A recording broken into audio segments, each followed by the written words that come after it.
It's been a good week, and I think as far as because I know it's going to come, I don't think we're going to have Trenton or Titus.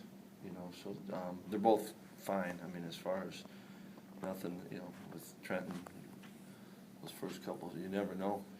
But that part's good as far as, but they won't be available this week. So other guys will kind of see how today goes, and then. It's been a good week of preparation, and I really do think North Carolina. I think they're on they're hitting their stride, and I think they're a really talented team and well coached, and so we've got a heck of a challenge, but we got to rise up to it, and those are opportunities. Scott Orndorff, you expect to have him this week, or? I don't know. Those are your top two corner, reserves. Mm-hmm. I mean, who else do you kind of have there behind K1 and Lafayette? Oh, you got Jamal. You got EJ Banks. We'll have enough. It might be opportunities for guys. And you got to step up and step in, and that's we're not the only ones shooting. We're going against. Sorry, we're going against in North Carolina, lose their starting quarterback. And it's opportunity to step in for everyone, and that's part of kind of November where you're at with a lot of teams, I think. Jamal's what, 13 or 14 months now. How's he doing? I mean, is he closer to 100%, or how is he doing? Yeah, it's hard on the whole measurement. I think I do think he's getting where he's playing. And I think in camp certainly, there's that feeling out. You're not quite sure, and hadn't gone through spring ball, and do you trust it? I think we're certainly past that point where I think he feels like he's just going out and play, and you're not thinking about it. You're not, always putting even the sleeve on it, or always getting the ice on it afterwards. So I think he's certainly from the knee injury, I'd say he's recovered. Your line, your five guys haven't been together very much lately. Right. The offensive line. Yeah, and that's it's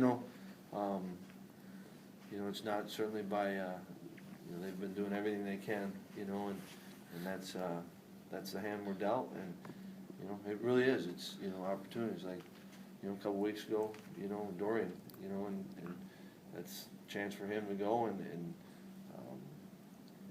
you have to just step in, and that may be the case, across the board like we're talking about with Jamal, and you just got to step in and take advantage of that opportunity as that player and as a team, trust them and go. They lost their starting guy, Bryn, a couple weeks ago, yet they've still won 3 in a row. From what you've seen on film, is there anything you can pinpoint as to why they've been kind of hitting their stride, I guess, now? Yeah, I mean, you really never know, but it seems to me, that offensively, I think they've got some really talented players, and so, one guy wasn't going to necessarily define them, although I think he was, pretty talented. But I think they've still got good players. I think the same thing. I think they're playing really well defensively, and they're playing fast. I know in their return units they've got dangerous guys and been effective. So I think they're all doing the thing you got to do. You got to rally around, and guys got to step up. And I think they're doing all that. And I think they're certainly a well-coached team, and so it's probably all those things, and probably a few things that I don't know. But it certainly seems like. When I look at them, I see a talented team, I see a well-coached team, and they are, they're playing confident. They're hitting their stride and they're playing confident. So, but I don't know exactly if that would be what they'd say, but that's what it looks like to me. It's like Devin and Tom are taking advantage of their last couple of games at Pitt. They should, right? I mean, every guy should, and I think sometimes seniors at different points get it, where they start, these opportunities aren't endless. And I felt that. I think maybe felt a little bit earlier with Tom, only because he had to sit out for so much. Similar to when a guy's been injured and they come back in. But I think a lot of those guys, I don't see their energy getting less at the end of the year. You do see it picking up, and that you're thankful for, and you need that. Yeah, Tom had said earlier in the season he was playing desperate because this was his last chance. Now, if he's in the last quarter, he's really desperate. Yeah, and I think it's and you want guys to appreciate that opportunity, and even no one's guaranteed. You're you're guaranteed that snap, right? And you want guys to appreciate, not play,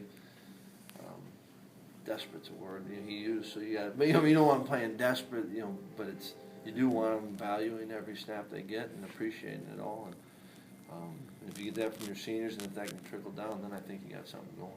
Is Larry a guy you relate to or you talk to? Maybe you're both have had the exact same tenure at your school in the ACC.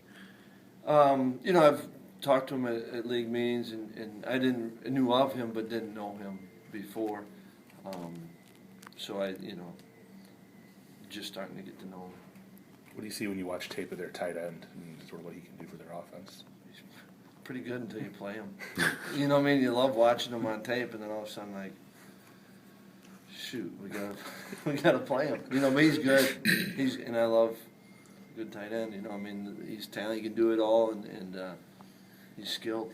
You know, and I think he makes plays. Tough matchup. I mean, all the things that why you have a talented tight end. You know, but when you're playing him that week, you don't like seeing the film at all.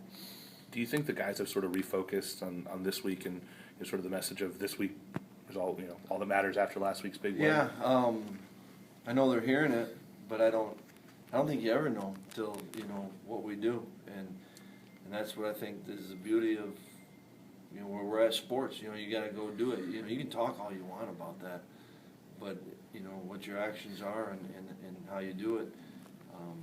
You know how we come out Saturday and when we get faced with adversity, how do we handle that? You know, I think those are. So I know, I know they're hearing it. You know, when you talk to them, they're talking back at you what you'd want to hear, but you know, you also got to do it.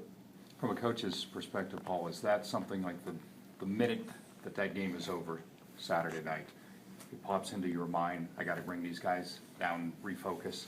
No. Is that just commonplace? No? No, I mean, I think there's a, I believe there's a rhythm to the week, and game day's just that, that's everything builds to game day, and it's those are great days, and if you just all of a sudden flip the switch, right after that, then I think you're minimizing that day, and so I think that when you come back, and I think if I don't know where or exactly when I learned that, but then I think you can appreciate and you live that whole week, and then the next day you start the week again, so I don't think it's one of those where all of a sudden, oh geez, that was win, we gotta now do this, and you gotta take each day for what it is and try to maximize it. It looks like in the last couple of games, Yaklik has been maybe a little inconsistent on a couple punts. Yeah. Is there anything you're seeing there, mechanics-wise, or is it just sort of one here and there? Yeah, and I think what it was, I thought, Saturday I thought it was, everyone's strength is their weakness, right? And I think Yak he's talented, he cares a ton about this team, and the first punt and it's one of those kind of midfields you want to put it into the inside the 20, and he's just short of it, right? He didn't hit it great, and then I think he wants to take advantage next time we're in that situation, so he doesn't want to screw that up, so he's gonna put two into the end zone, I believe. So I think it's a guy trying to do the best he can, because he knows he can do it. He wants to contribute to this team, and I thought so first half I thought he struggled a little bit, and I think second half he was pretty good, and so I think it's a guy playing the game. Tom thought the ejection penalty was a little harsh. How do you stand on getting a guy thrown out for something like that? That's a whole nother, there's, I think that, go back to when first, no one's going to argue the player safety thing, and, I think all that is going to be, we're told is going to be revisited, and, it's, Well, they can review that though, right? I mean, Yeah, it can be a 15. They're always gonna No, review but it. I'm saying it can be a 15-yard penalty, but no eject. That's not automatic. correct, and they're going to And revisit they're that. dead. All right, right. Any final questions about Carolina before we break up? Nope, I'm good.